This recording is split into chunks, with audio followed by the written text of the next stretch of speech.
In today's video, I'm going to teach you how to use reporting in Monday.com. By the end, you'll have a clean, informative dashboard that turns your boards into clear, actionable insights.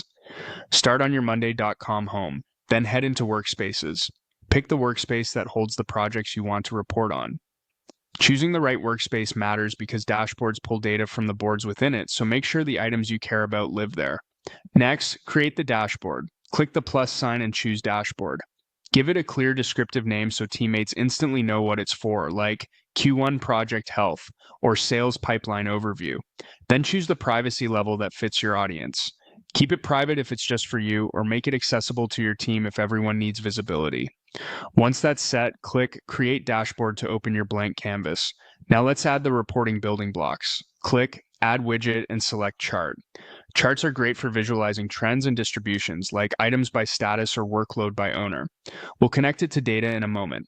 Click Add Widget again and choose Numbers. This widget summarizes key metrics at a glance. Think total deals, average cycle time, or count of items in progress. Add another widget and pick Battery. The Battery widget gives you a quick health check of your work, showing progress based on statuses or completion fields. Add one more widget and choose Gantt. Gantt is ideal for timeline visibility, showing start and end dates, phases, and dependencies across items. With the widgets in place, connect them to your data. Click Connect Boards to get started. Use the search to find the relevant board, select it, and click Done. This links your widgets to a single source of truth so they can display live results.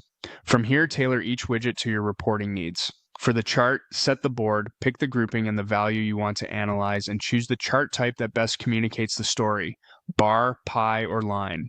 In numbers, choose the board and column, then pick the calculations such as sum, average, or count.